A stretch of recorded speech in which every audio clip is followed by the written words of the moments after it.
Good morning, YouTubers, fellow disciples, and taxpayers.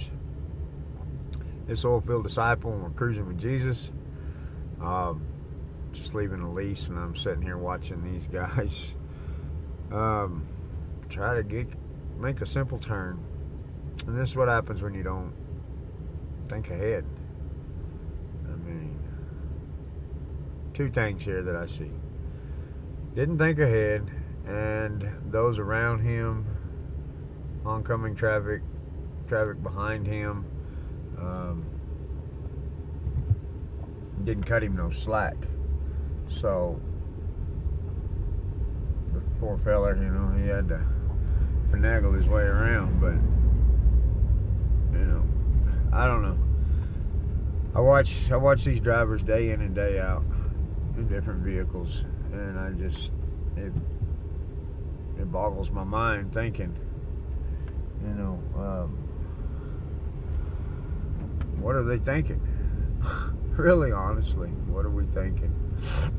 So I figured I'd throw down the camera here and make a quick message. Maybe it'll make sense, maybe it won't. Anyway, I hope this can bless you, encourage you, even frustrate you to go look things up for yourself. That is my intent with this channel. So thinking ahead, operating with those around us that don't necessarily give us any slack, don't cut us no slack. How do we equate that? How can we equate that with our daily walk with Christ? Well, it's quite challenging for me. I find myself most oftentimes frustrated with other people because they don't do the simple things that they could do to make life easier, and it therefore rolls downhill and interferes with my simple day. But then I look at that, and that's my perspective. I'm sure I do things that cause others grief and frustration, as do we all. So when we look at that, where's our focus at? So if I'm focused on Christ, then I don't really pay attention to. I pay attention, but I'm not affected by others around me as much when it comes to being frustrated. Because we all know once we get frustrated, then we tend to compound that with mistake upon mistake upon mistake, further frustrating the whole situation and other situations, just creating a bad day altogether. So when I think of the Psalm 118:24, this is the day the Lord has made. I will be glad and rejoice in it. Do we do that? Do we do that daily? Do we do that minutely or hourly, depending on the situation? I made a video not too long ago about perspective of how due to one person not being at work, it saved their life at the World Trade Center on September 11, 2001. Yet another person may have lost their life because they were called to go there when they normally wouldn't have been there. And there's perspective to the point where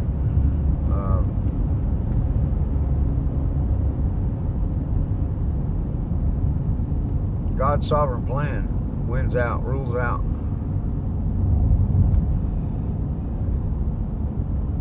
Maybe he needed me to be stopped there for that minute and a half to 2 minutes that I watched that guy try to work his big truck around that turn.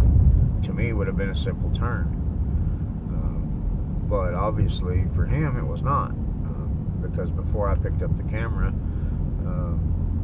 my phone, and started filming, he had already got himself in a couple of what I call binds, where you're in a bad spot. So perspective you know, when we take our eye off Christ, when we take our eye off of the fullness of His plan and His sovereignty, then we place ourselves at the top of the pinnacle of the point focus of the day, you know, and it becomes all about me. Narcissism creeps into our lives, and before you know it, we're solely focused on ourselves and what is interfering with our plan, my plan. You know, where do we find love for our neighbor? Where do we find forgiveness in that? That is the key.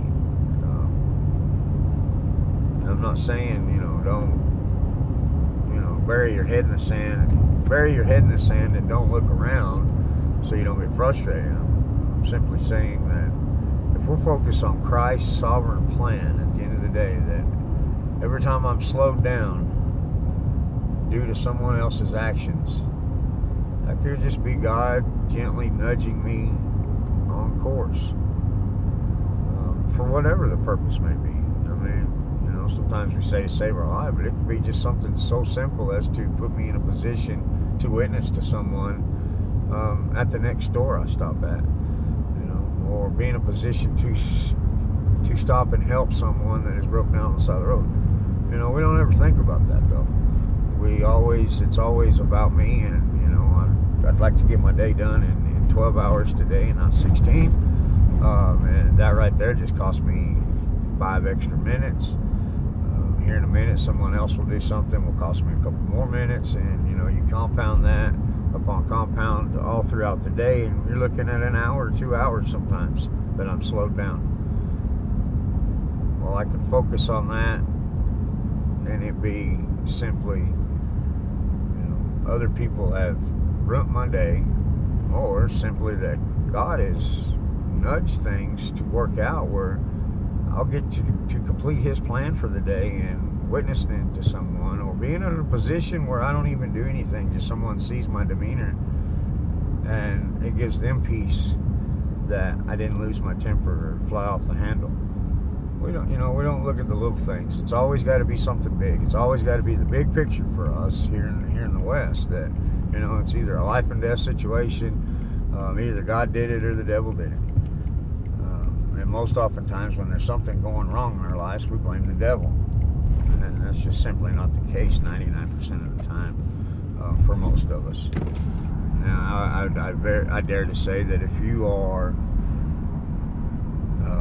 putting in work for the kingdom, and you were changing lives, and you were taking names, kicking butt, the devil may be actually messing with you a little bit. You know, the devil ain't gonna like that. But if you're just cruising through life and you go to church for 30 minutes on Sunday or an hour on Sunday, and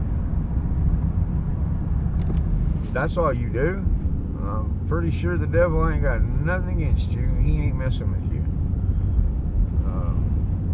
I could be wrong, but I don't think so. So be careful who you give credit to